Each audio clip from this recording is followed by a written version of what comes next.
देखो फ्रेंड्स शिशु बाटिका को नहीं आसले गोटे बहुत बड़ अपडेट जदि आपण पाखरे यही सर्टिफिकेट ना आपन को मिल ना यही चाकरी निश्चित भाव सबू महिला मान बहुत बड़ झटका जदि आपण मैंने शिशु बाटिकार आवेदन करने चाहूँगी तेज निश्चित भाव आपण मैंने जानते 45,000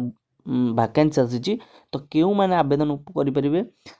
ओडिशार समस्त प्रार्थी आवेदन किंतु ए रूल कौन निश्चित भाव भिडियो से सब देखो आम डिटेल्स कहीदेबू भिडियो पसंद आसले भिडियो गोटे लाइक करने सहित चैनल को निहाती सब्सक्राइब कर तो चलतु डेन कर स्टार्ट करवा तो देखिपे आप नोटिफिकेशन टी आसी आमर 30 जून 2025 तारीख में सॉरी 30 जून 2025 बर्तमान ये किसी आप्लिकेसन फी देवाक आपको पड़ोनी मन रखि था आप्लिकेसन फी देवाक आप मागणार आवेदन करेंगे किंतु लास्ट डेट बर्तमान आसनी केबे आरंभ हम केबे शेष हम ता बर्तमान पर्यंत आसनी किंतु आपन कही बयस आपणकर मिनिमम 18 ରୁ 40 आम प्रति वीडियो कहीचु शिशु बाटिकार बयस 18 ରୁ 40 वर्ष ठीक अच्छे एवं एजुकेशन एठी आसिला मेन चेंज जदि आपण मैंने एजुकेशन करना +2 देखिए +2 जदि पढ़ना तेज आवेदन करेंगे ना जदि +2 पास सर्टिफिकेट अच्छा तेज निश्चित भाव आवेदन करेंगे मन रखि था आम आरंभ कहूँ ए कौन एग्जाम ना आपको आरंभ करूँ बिना एग्जाम आप चाकरी पाइबे किंतु आपन को +2 पढ़ी आवश्यक जब +2 पढ़ना पाइपर ही ना तासह सिलेक्शन आपको केमती कर सर्टिफिकेट बा डॉक्यूमेंट वेरिफिकेशन केवल डॉक्यूमेंट आप सर्टिफिकेट नहीं जी कौन एग्जाम ना किसी ना आप सर्टिफिकेट ने सर्टिफिकेट से रिसर्च हम माने आपनकर ओरिजिनल किंबा फेक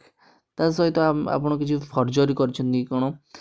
ता सहित मार्क केते थिला सब किछि डिटेल्स चेक हम चेक कर सारा पर आपन जॉइनिंग लेटर पाइपर किंतु मन रखि था ये +2 पास कर आवश्यक निहाती केवल +2 पास करते ये जॉब आवेदन करेंगे किंतु जब +2 आप पास करना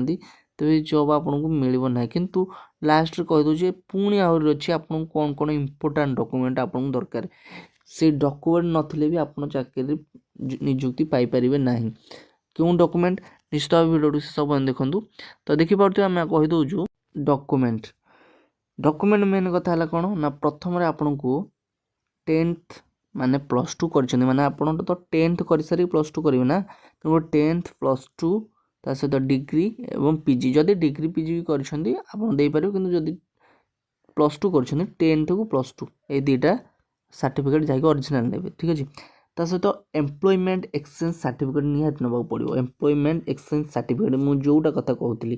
ता सहित ओरिजिनल आधार कार्ड ने ओरिजिनल एवं वैलिड ईमेल आईडी आप मोबाइल जो ईमेल आईडी खोल ईमेल आईडी सहित गोटे मोबाइल नंबर जैसे ओटीपी ठीक अच्छे तो PWD सर्टिफिकेट ने कास्ट सर्टिफिकेट जातिर प्रमाणपत्र जेकोसी जाति आप SC था SC ST था OBC आप जेकोसी जाति होते चलो किंतु तार गोटे सर्टिफिकेट आप मिलूँ आपने जानते जदि जानना कहीदे तहसिल ऑफिस रे मिलूँ आप निश्चित भाव जाए आवेदन करूँ से 3-4 दिन भितर आप पाइपर ये सर्टिफिकेट आप बनईदेवे जदि बन ना तब बन सारापर आवेदन सहायता हम केमती लगे भिडियो निश्चित भाव आप प्रथम कहीदे +2 पास ता सहित आपणकर यही सब डॉक्यूमेंट आवश्यक जदि आवेदन करने चाहूँ शिशु बाटिका किंतु निज निज विद्यालय मिल चाकरी कौन दूर अलग राज्य बा अलग डिस्ट्रिक्ट आपको मिल ना निज निज डिस्ट्रिक्ट रे निज निज आखपाख अंचल आप चाकरी पाइपर केमती लगे भिडियो निश्चित कमेंट बॉक्स में जनइबे रोची नमस्कार।